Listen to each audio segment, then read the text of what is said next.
आज आपको बेहद कड़वे समाचारों का सामना करना पड़ेगा।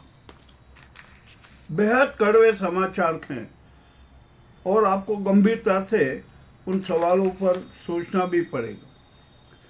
आज जापान में 2 दिन में 7.6 तीव्रता का भूकंप आया। भारी तबाही मची। लोग घर के बाहर और लाखों लोगों को शिविर में पहुंचाया गया, उनको सुरक्षित स्थान पर पहुंचाया गया। वैसे जापान को भूकंप की त्रासदी सहने की आदत थी है। उसका चरित्र भी हो गया कि वो सब कुछ सहन कर लेता, किंतु उसमें कट्टर राष्ट्रवादिता है, कट्टर राष्ट्रवाद है। इस कारण वह हमेशा जमीन पे खड़ा होकर अपनी सामर्थ्यता जता देता। प्रकृति का क्रूर प्रहार का भी वो सामना करता है और अपने देश को मजबूत बनाता है, क्योंकि उसकी राष्ट्रीयता बहुत मजबूत है। वहाँ के जन जन में राष्ट्र प्रेम बसा हुआ है, हमारे भारत जैसा नहीं है। अब अमेरिका में भी भूकंप आया, वहाँ अलास्का में और कनाडा की सीमा पर था। तो जिस जगह भूकंप आया ना, अलास्का और कनाडा की सीमा पर, वहाँ पर अधिकांश वो पहाड़ी क्षेत्र था और 10 किलोमीटर अंदर भूकंप का केंद्र था। तो वहाँ को इतनी आवासीय व्यवस्था और ये ऐसा कुछ नहीं था ना, इस कारण वहाँ पर नुकसान नहीं हुआ। अब आइए तीसरी बात, वो हमारे एशिया की है, दक्षिण एशिया की है। दक्षिण एशिया में भूकंप के अनेक केंद्र बने हुए हैं और सबसे बड़ा केंद्र है हिमालय का। हिमालय की तराई, हमारा कश्मीर, अरुणाचल, ये सब भयंकर जगह में है। और इसका सबसे बड़ा कारण है कि एशियन प्लेट इधर खिसक रही है और हिमालयन प्लेट में 3 बड़ी बड़ी दरारें हैं जो बड़े भूकंप का स्पष्ट संकेत दे रही है। हो सकता है कि 8 तीव्रता से लेकर 12 तीव्रता का भूकंप आ जाए। क्या स्थिति बनेगी, हमें इस बात पर गंभीरता से सोच के रखना चाहिए। जहाँ पर हिमालय नज़र आ रहा है ना, वहाँ पर हिमालय सागर भी नज़र आ सकता है और हमारे देश का वातावरण बदल जाएगा, जलवायु बदल जाएगा, सब कुछ बदल जाएगा। ये बड़ी विचित्र बात हो रही, ये भयंकर संकेत है। मैंने ये कड़वा समाचार आपके सामने प्रस्तुत किया, ये कड़वी बात प्रस्तुत की है। ये कोई चेतावनी नहीं है, जो ये भविष्य में होने की बात है ना, वो काम कर रहे। अब हमारे यहाँ पर भारत में और विश्व में अग्निकांडों की भरमार हो रही है। इतने अग्निकांड हो रहे हैं कि जिसकी कोई सीमा नहीं। मामला तो बड़ा विचित्र है। आज वहाँ सूरत में भयंकर अग्निकांड हुआ। एक मार्केट है, उसके 7वीं मंजिल पे आग ही आग फैल गई, सब कुछ वो हो गया। दिल्ली में एक मकान था, न जाने उसकी कौन सी भूमि ऐसी थी कि वो पूरी बिल्डिंग की बिल्डिंग ही झुक गई। और अनेक जगह अग्निकांड हुए हैं। जकार्ता में भी अग्निकांड हुआ है, उसमें 25 लोगों की मौत हो गई, जिंदा जल गए। ये आखिरकार हो क्या रहा। और सबसे बड़ी बात, सऊदी में एक बड़ा विचित्र कांड हो गया। प्रकृति ने बहुत बड़ा प्रहार किया। वहाँ पर बहुत बड़ा तूफान आया, सब कुछ तबाह हो गया। उसने तूफान ने बड़ी तबाही मचाई और उसी के साथ साथ ओलावृष्टि हुई। और ओले भी छोटी साइज हो गए नहीं, करीबन बड़े बड़े पत्थरों जैसे ओले गिरे, जिसके गिरने के कारण कारें तक टूट गई। ये भी मामला। अब वहाँ बाढ़ की स्थिति भी आ गई है। आखिरकार प्रकृति हमसे नाराज है, और क्यों नाराज है इस पर भी हमें सोचना है, क्योंकि हम पर्यावरण के प्रति सजग नहीं हैं। हम पर्यावरण का विनाश करते हैं विकास के नाम पर। इससे हमें सतर्क रहना पड़ेगा।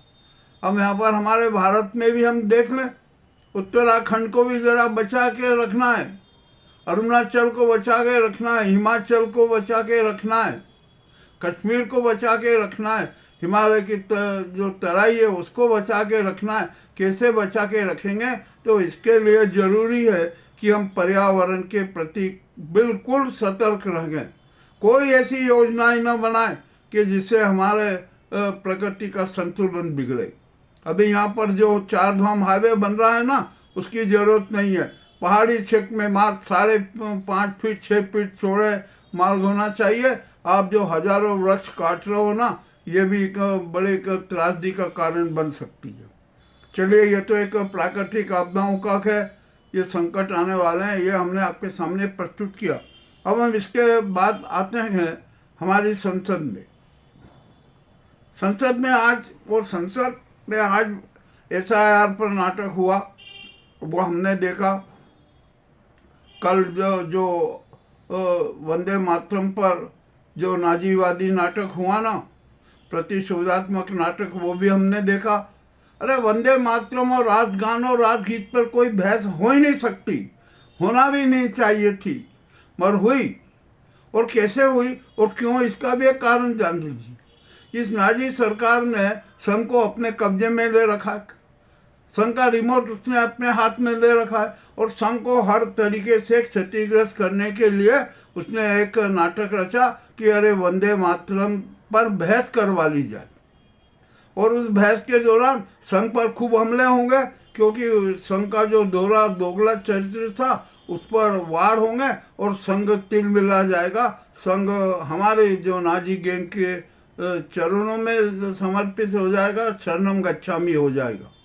यह इसका लक्ष्य था, ये था। अरे हम तो कहते हैं नाजी सरकार का है ना सबसे बड़ा बेवकूफ़ी भरा कदम था वंदे मातरम पर बहस कराना। ये भी 150वीं वर्षगांठ मनाना थी ना, तो पूरी संसद से सड़क तक, गांव की पगडंडी तक वंदे मातरम के गीत का आयोजन होना था। संसद में यह बहस की जरूरत नहीं थी, सिर्फ एक समय फिक्स कर देते कि इस समय पर देश में संसद से सड़क तक और गांव की पगडंडी तक वंदे मातरम का गीत होगा। यहाँ पर विपक्ष भी थोड़ा चूक गया। विपक्ष को इसका विरोध करना था, उसको तो स्पष्ट कहना था कि ये वंदे मातरम राष्ट्रगान और राष्ट्रगीत पर कोई बहस नहीं हो सकती, बहिष्कार कर देना था। कहते कि नहीं, हम यहाँ पर राष्ट्रगान करके वंदे मातरम का गान करके हम यहाँ से चले जाते हैं, आपको जो बहस करना हो वो कीजिए। परंतु यह विपक्ष भी मात खा गया। अब ठीक है, अरे ये वंदे मातरम क्या बहस का मुद्दा है? चंद्रशेखर आजाद, भगत सिंह, राजगुरु, सुखदेव, अशफाक उल्लाह और हजारों शहीद जो फांसी पर झूल गए ना, वंदे मातरम कहते हुए फांसी पर झूल गए थे। और आज आप ये जो नाजी गैंग, ये नाजी सरकार आज बहस करवा रही है वंदे मातरम पे। ये अधिकार किसने दिया? ये राष्ट्रद्रोह है, जनद्रोह है। हमारे देश में जो शहीद वार की जो परंपरा है ना, उसके खिलाफ विद्रोह है, संविधान के खिलाफ विद्रोह है, देश के खिलाफ विद्रोह है, जनता के खिलाफ विद्रोह है, और जो शहीद हो गए ना उनके खिलाफ भी विद्रोह है। हम इस सरकार को धिक्कार देते हैं जिसने, और ऐसी संसद को धिक्कार देते हैं कि जिसने वंदे मातरम पर बहस की। चलिए, ये भी बात हो गई। अब ये नाजी सरकार किस प्रकार के शातिर नाटक खेल रही है, संविधान की हत्या कर रही है, जनता को धोखा दे रही है, भ्रमित कर रही है, तो अब उस पर नियंत्रण कौन करेगा? ये एक अहम सवाल खड़ा हो गया था। हमारी निगाह में तो सुप्रीम कोर्ट को ही आगे आना पड़ेगा, परंतु ऐसा लग नहीं रहा कि सुप्रीम कोर्ट आगे आएगी। मामला इधर तो संसद में जो SIR पर अमित शाह जो भी अपनी लफाजी कर रहे थे वो हो रही थी। दूसरी तरफ एक बड़े महत्वपूर्ण मुद्दे पर एक गोपनीय बैठक हुई। उसमें मोदी थे, अमित शाह थे और राहुल गांधी थे। ठीक है, ये बैठक हुई, और ये बैठक किस लिए हुई पता है? और CIC और CVC के आयुक्त की नियुक्ति को लेकर। इसमें 2 प्रतिनिधि सरकार के और 1 प्रतिनिधि विपक्ष का। तो जो विपक्ष को तो कोई महत्व ही नहीं है, जो ये सरकार चाहेगी वही होगा। राहुल गांधी ने अपना विरोध भी जताया, वो क्या नाराज होकर मीटिंग से उठ के भी चले आए। बहुत अच्छा कदम किया। तो अब इस घटना को सुप्रीम कोर्ट को लेना चाहिए कि संविधान की हत्या का क्यों प्रयास किया जा रहा है, क्यों ऐसी कुप्रथाएं स्थापित की जा रही है जो राष्ट्र हित में नहीं है, जो जनहित में नहीं है। एक इसका बहुत बड़ा उदाहरण देता हूँ। यदि वास्तव में सरकार की सुनियत होती ना, तो इसके 3 सदस्य की बजाय उसमें 5 सदस्य होते। 2 सदस्य सरकार के, 2 सदस्य विपक्ष और एक सदस्य न्यायपालिका का रखते, 5 सदस्य होते, 5 सदस्य नियुक्त करते। अब ये जो सूचना के अधिकार के तहत जो आवेदकों को जो सूचनाएं मिल रही है ना, उससे ये सरकार बेचैन है। तो ये अपनी मनपसंद का CIC नियुक्त करेंगे, उसको बिठा देंगे और कहेंगे कि जो सूचना का जो अधिकार है उसको ख़त्म करना, उसको नष्ट करना है, उसको किसी भी तरीके से नष्ट कर दो। ये काम होगा। अब ये काम सुप्रीम कोर्ट को देखना है कि किस प्रकार का ये षड्यंत्र किया जा रहा है। और CVC का कौन होगा, कौन भ्रष्टाचार को पकड़ेगा, क्या होगा, वहाँ पर भी इन्हीं का आदमी बैठेगा। और जो हमारा जो SIR का जिसने प्रजातंत्र की क्रूर हत्या की है ना, जनमत की हत्या की है, प्रजातंत्र की हत्या की है, जनता के अधिकारों की हत्या की है, ऐसा क्रूर हत्यारा जो ज्ञानेश कुमार है, इसकी भी नियुक्ति इन्हीं गैंग ने की थी और कानून बना के कर दी। पहले क्या ये था कि PM होते थे, नेता प्रतिपक्ष होता था और CJI होते थे, वो चुनाव आयोग की नियुक्ति करते थे। किंतु इन्होंने CJI को, न्यायपालिका को बाहर कर दिया और अपने लाभ के लिए, अपने हित के लिए, अपने षड्यंत्र के लिए मंत्रिमंडल के एक सदस्य को उसका सदस्य मनोनीत कर दिया। सुप्रीम कोर्ट भी अब हाथ पे हाथ मलता रहा कि ये क्या नाटक हो गया, किंतु किसी ने हिम्मत नहीं की, किसी भी जज ने इसका विरोध नहीं किया। क्यों नहीं किया, अब ये भी हम क्या बता सकते। चलिए, जो भी होना था हो गया, किंतु अब जो ऐसा नहीं होगा। अब तो सुप्रीम कोर्ट को आगे आना पड़ेगा कि आप अपने मनमानी ढंग से जो नियुक्तियां कर रहे हैं ना, आप नहीं कर सकते। आपके जो समिति है ना, नियुक्ति समिति, उसमें कम से कम 5 सदस्य होना चाहिए। 2 सदस्य सरकार के हों, 2 सदस्य विपक्ष के हों और 1 सदस्य न्यायपालिका का हो, तभी तो सच्ची नियुक्ति होगी, सच्चा न्याय होगा। अब तो यह प्रजातंत्र को बचाना है, देश में सुव्यवस्थाएं स्थापित करना है, ये दायित्व तो अब सुप्रीम कोर्ट को निभाना पड़ेगा। क्योंकि हमारा देश है ना, इन नाजीवादी षड्यंत्रों के इशारों से नहीं चलेगा। हमारा देश तो संविधान के हिसाब से चलेगा, कानून के हिसाब से चलेगा और ये सारा दायित्व सुप्रीम कोर्ट का है। तो सुप्रीम कोर्ट को इस दिशा में तत्काल एक्शन लेना चाहिए।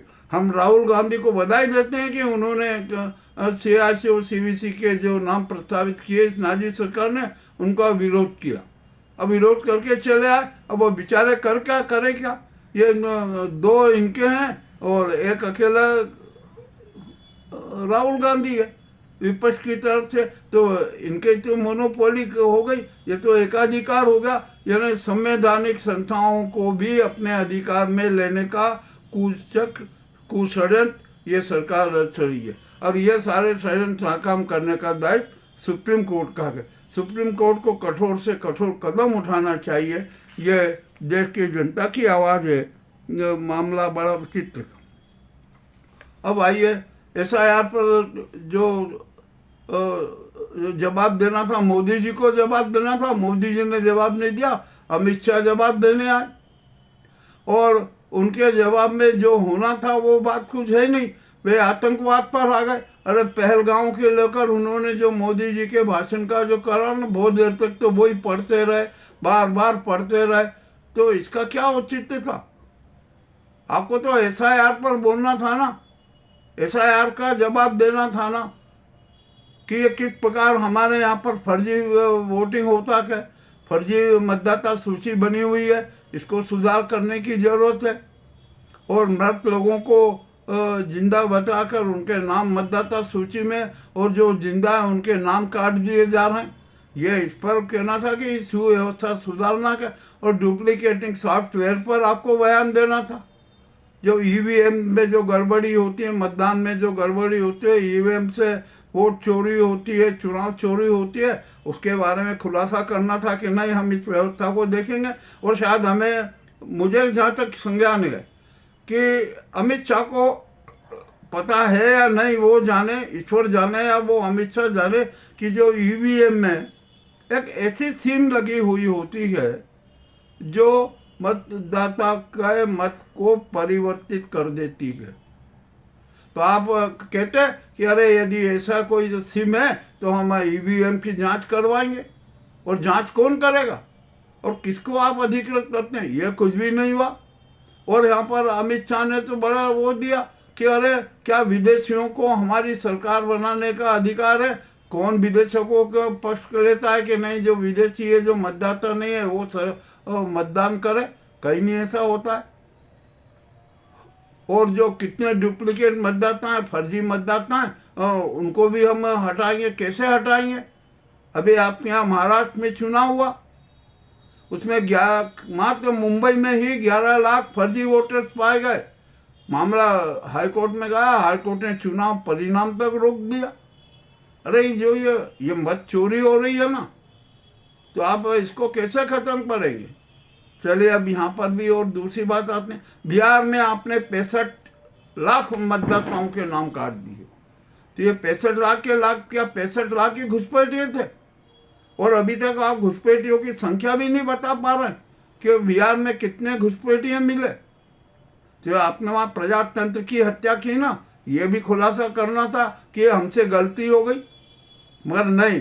वो तो पहलगांव में आतंकी हमले का लेकर, जबकि आतंकी हमले का पूरा अपराध इस गुजराती गैंग की सरकार का है, ये स्पष्ट हो चुका के इस बारे में।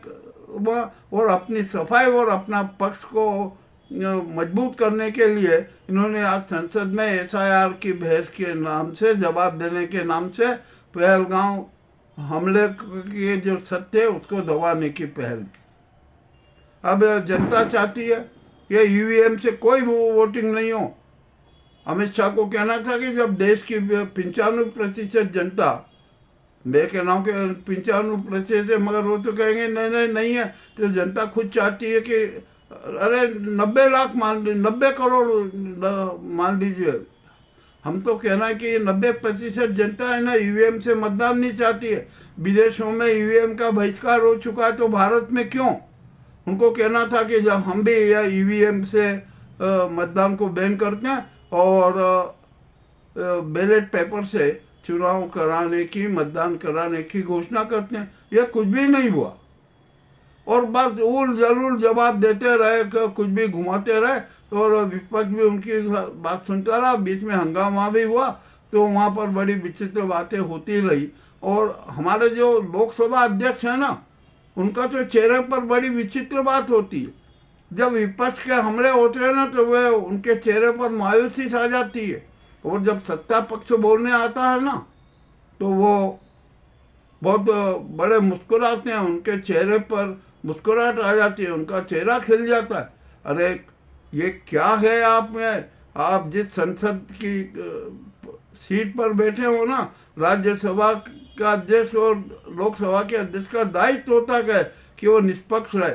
आप ये बताइए, आप मोदी जी को 1 घंटे भाषण देने की परमिशन दे सकते हैं, नेता प्रतिपक्ष को भी उतना ही समय दीजिए, अन्य सांसदों को भी समय अच्छा दीजिए, मगर आप वो नहीं देते।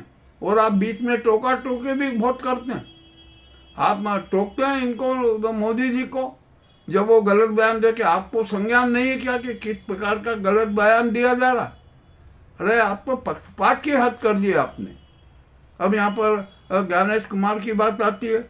ज्ञानेश कुमार ने कितना झूठ बोला, कितना नाटक किया, सुप्रीम कोर्ट में उनकी सारी झूठ पकड़ा गई, वोट चोरी पकड़ा गई, उनके सारे कांड उजागर हो गए। आपको ये कहना था कि हमारे यहाँ के चुनाव आयोग ने निष्पक्षता नहीं रखी, उन्होंने पक्षपात किया, अपराध किया, तो हम उनको हटाने की बात करते हैं। अब नहीं करेंगे, महाभियोग चलेगा, महाभियोग में से हटाए जाएंगे, और निश्चित हटाए जाएंगे, चाहे कुछ भी हो जाए। और यहाँ बीएलओ है ना, जो इतनी बीएलओ ने आत्महत्याएं की, आपको कुछ भी नहीं फर्क पड़ा।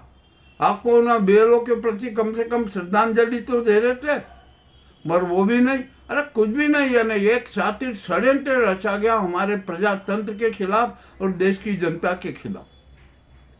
तो जो मामला जो उठा है ना, ये भी बड़ा विचित्र है। और SIR का जो बहस हुई ना 2 दिन तक जबरदस्ती में बहस की, इसका परिणाम कुछ भी नहीं निकला। हाँ, परिणाम जरूर निकला है, जनता बगावत पे आ गई। अब बिहार की 65 लाख जनता न्याय मांग रही है कि आपने बिहार की जनता को घुसपैठिए कैसे बताया, बिहार में आपको कितने घुसपैठिए मिले, इसकी आप हमें जानकारी दो। वो भी जानकारी नहीं दे रहे। वो क्यों छिपा रहे? आपने खूब प्रचार किया, घुसपैठिए घुसपैठिए घुसपैठिए। और चुनाव सुधार क्या करना चाहते हैं आप? चुनाव सुधार के बारे में कुछ भी नहीं है। अरे आपकी संसद का जो चरित्र भ्रष्ट जो नजर आ रहा है, संसद में पक्षपात होता है, संसद में स्पष्टवादिता नहीं है, संसद के जो गरिमा है उसकी हत्या हो रही है।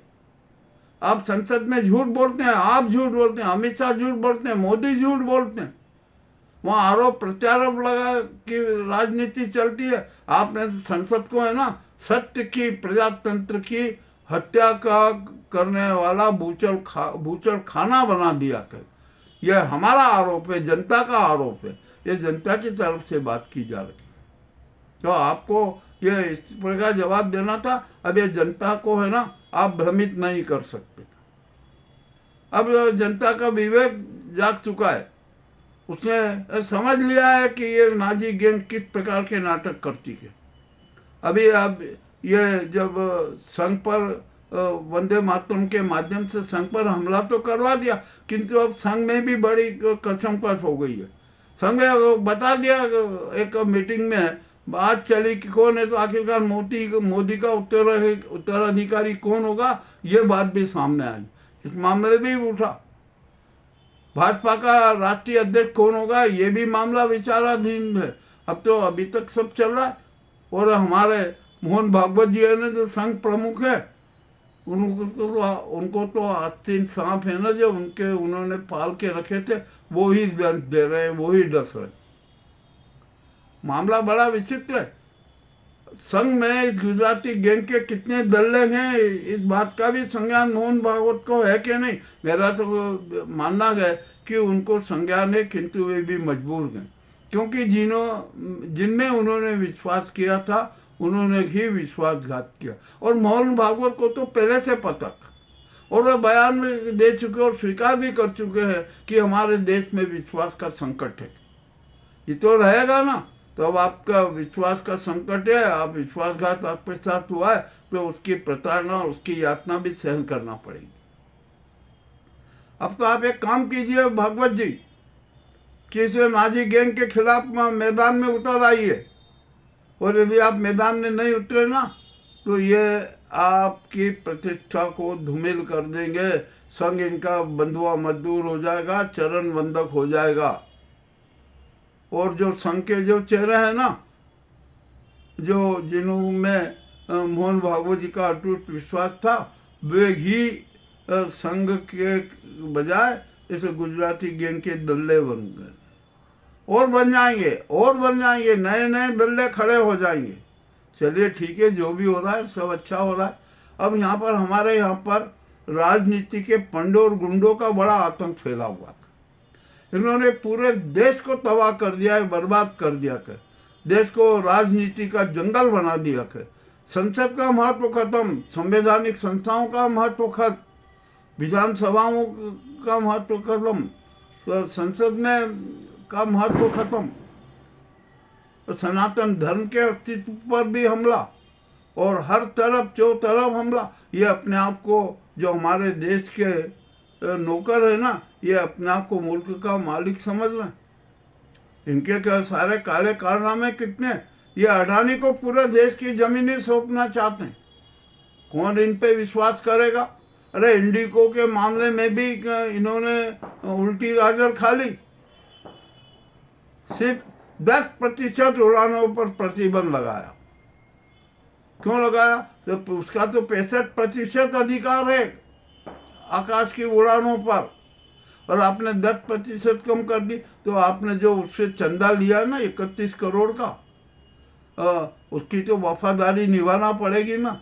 ये भी मामला बड़ा विचित्र है। अरे बहुत ही कड़वी कड़वी बातें आज मैं कह रहा हूँ आपके सामने, हो सकता है कि इन कड़वी बातों के खिलाफ, मेरे खिलाफ भी कुछ प्रकरण चल जाए, लगाए प्रकरण, हम तो प्रकरण डरते नहीं हैं, हम तो खुलेआम स्पष्ट करते हैं। हमें ये चाटुकारिता की पसंद नहीं। और मुझे सबसे बड़ा आश्चर्य इस मोदी गोदी मीडिया पर लग रहा है। ये कितना चरण चाटू हो गया इस गुजराती गैंग का। अरे इसको कुछ नहीं आ रहा है। इतना बड़ा धोखा जनता के साथ हो गया, राष्ट्र के साथ हो रहा है, विधान के साथ हो रहा है, संविधान के साथ हो रहा है, और ये मौन है। और ये मोदी गोदी मीडिया इस गुजराती गैंग के जूतों की पालिश अपनी जुबान से कर रहा है। धिक्कार है ऐसे गोदी मीडिया को भी। मामला बड़ा विचित्र हो गया। अब क्या किया जाए इसका? तो अब हमारे राष्ट्रपति जी के बारे में भी मैं पहले एपिसोड में कह चुका हूँ, ज़्यादा कहने की ज़रूरत नहीं है। तो यहाँ पर सिर्फ अब जनता से हम बात कह सकते हैं। हम जनता से अनुरोध कर सकते हैं कि देश की 90% जनता से अनुरोध कर सकते हैं कि अब महानिद्रा त्याग दीजिए। आपको नव क्रांति करना पड़ेगी।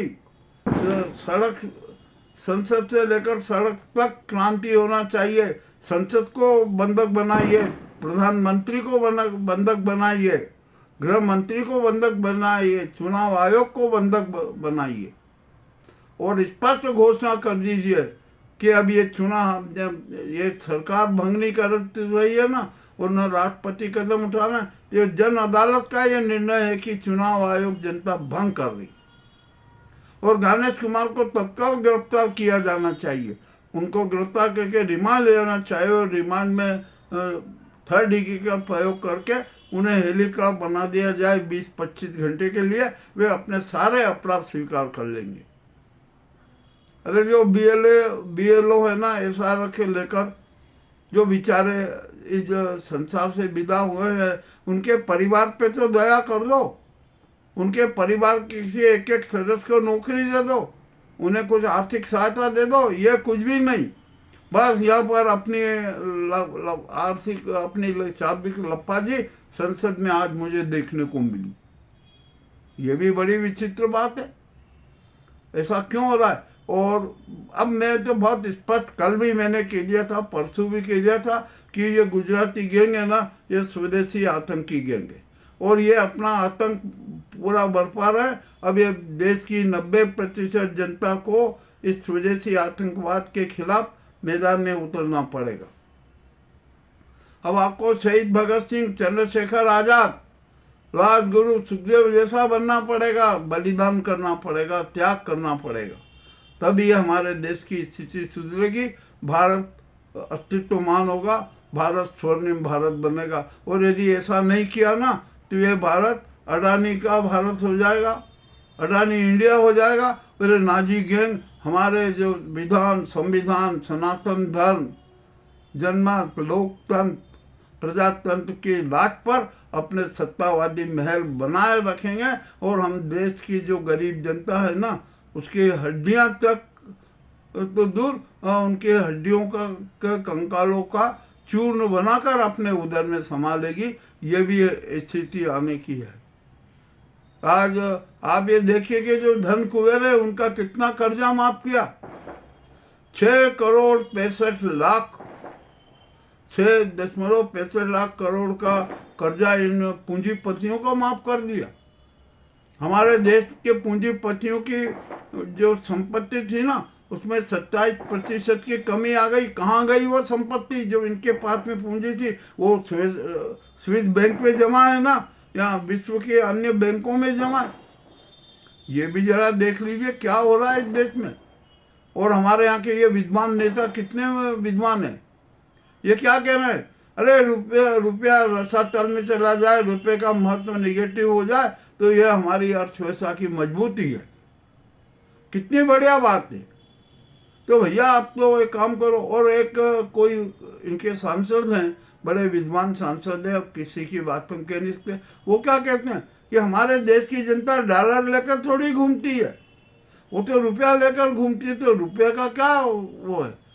अब यहाँ पर ट्रंप से इन्होंने पंगा लिया, और ट्रंप ने हमारे चावल उत्पादों को पर प्रहार कर दिया। अब चावल पर भी उन्होंने भारी टैक्स लगा दिया, तो उससे चावल उत्पादक भी परेशान हो गए। और आज एक बड़ी घटना हुई हमारे मध्य प्रदेश के खजुराहो में।